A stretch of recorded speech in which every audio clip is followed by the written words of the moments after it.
Senhor esteja convosco. Ele está no meio de nós. Proclamação do Evangelho de Jesus Cristo, segundo João. Glória a vós, Senhor. Naquele tempo, disse Jesus: em verdade vos digo, quem não entra no redil das ovelhas pela porta, mas sobe por outro lugar, é ladrão e assaltante. Quem entra pela porta é o pastor das ovelhas. A esse o porteiro abre, e as ovelhas escutam a sua voz. Ele chama as ovelhas pelo seu nome e as conduz para fora. E depois de fazer sair todas as que são suas, caminha à sua frente, e as ovelhas o seguem, porque conhecem a sua voz. Mas não seguem um estranho, antes fogem dele, porque não conhecem a voz dos estranhos. Jesus contou-lhes esta parábola, mas eles não entenderam o que ela queria dizer. Então Jesus continuou: em verdade vos digo, eu sou a porta das ovelhas. Todos aqueles que vieram antes de mim são ladrões e assaltantes, mas as ovelhas não o escutaram.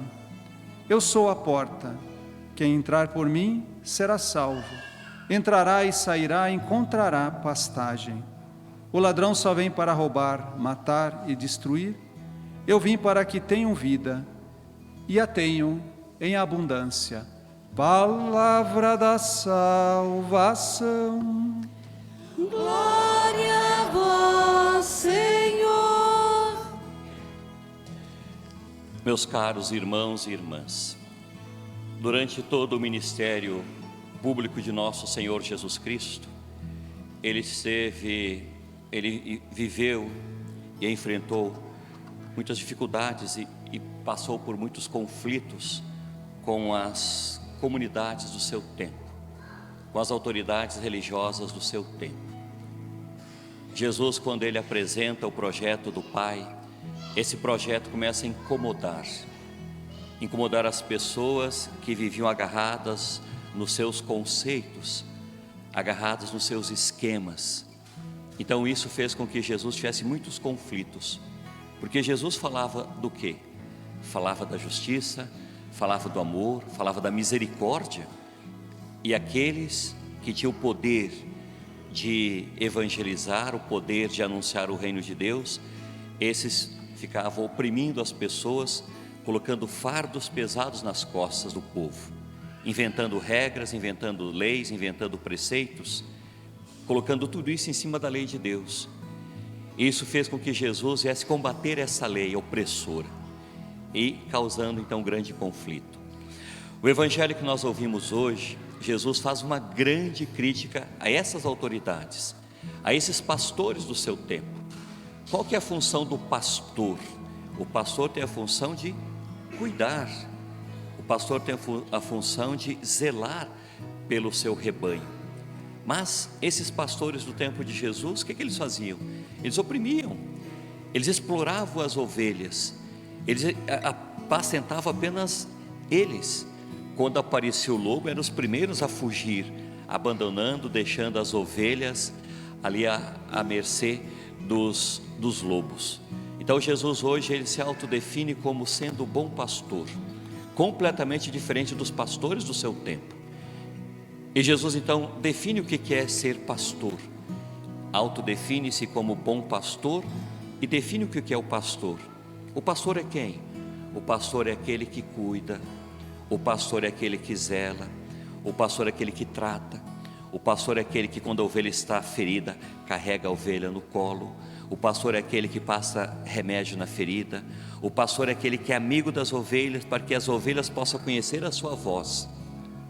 Quando o pastor fala que as ovelhas conhecem a sua voz, as ovelhas atendem e as ovelhas seguem esse pastor.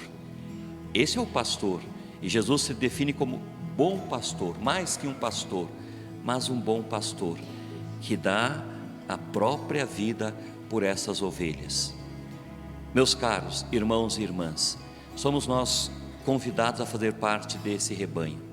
pertencer ao rebanho do Senhor, pertencer ao rebanho do bom pastor, fazer parte desse rebanho. E para isso precisamos também poder ouvir a voz do pastor e conhecer a voz do bom pastor. Nós vivemos num tempo onde existem tantas vozes que nós ouvimos hoje. E se nós não temos a intimidade com o pastor para poder conhecer a voz dele, nós podemos ser enganados por vozes falsas, vozes até do próprio inimigo, que vai nos enganar, que vai nos levar até para o sofrimento, vai levar até para a perdição. Então que nós possamos ter uma intimidade profunda com o bom pastor, uma profunda intimidade com o pastor, para poder conhecer a sua voz e segui-lo. A primeira leitura que nós ouvimos, nós vimos uma grande catequese que São Pedro faz. São Pedro, o chefe da igreja, o primeiro papa da nossa igreja, São Pedro então dá uma grande catequese, fazendo um grande querigma. São Pedro fala da paixão, da morte, ressurreição de nosso Senhor. Mas Pedro fala algo muito importante. Pedro diz: vocês mataram o Senhor. Deus enviou o seu Filho para resgatar o mundo, e vocês mataram o Senhor. Vocês mataram. Isso faz com que aqueles ouvintes fiquem aflitos por ouvir essa palavra: vocês mataram o Senhor, crucificando numa cruz. Esses ouvintes ficam aflitos e perguntam então a Pedro: o que devemos fazer então? O que nós devemos fazer? Matamos o Senhor, e agora? O que nós devemos fazer? E Pedro então diz: convertei-vos, arrependei-vos dos vossos pecados e sejam batizados em nome de Jesus. E comece a caminhar seguindo esse pastor, fazendo parte desse grande rebanho, ouvindo a voz do bom pastor. Nós ouvimos na primeira leitura que essa palavra de Pedro foi tão poderosa, uma palavra tão de autoridade, que mais de 3.000 pessoas se converteram pedindo o batismo e começaram a viver uma grande comunidade de fé, uma grande comunidade de esperança em torno desse pastor, do bom pastor, sentindo-se, meus caros, sendo profundamente cuidados por esse pastor, não mais apenas vivendo uma religião como viviam, uma religião que buscava apenas cumprir uma lei, mas em torno de um pastor que cuida, de um pastor que ama, de um pastor que tem uma profunda ternura pelos seus, pelas suas ovelhas. Que nós, meus caros irmãos e irmãs, possamos também fazer parte desse rebanho e perguntar para nós todos os dias: o que devemos fazer? Às vezes nós caminhamos tanto numa comunidade de fé, ou melhor, participamos tanto de uma comunidade de fé como a nossa igreja, mas nós não conseguimos caminhar, nós estamos estacionados, não caminhamos. E Pedro hoje diz: convertei-vos, arrependei-vos dos vossos pecados e segui o pastor, segui o Senhor, ouvi a voz do bom pastor.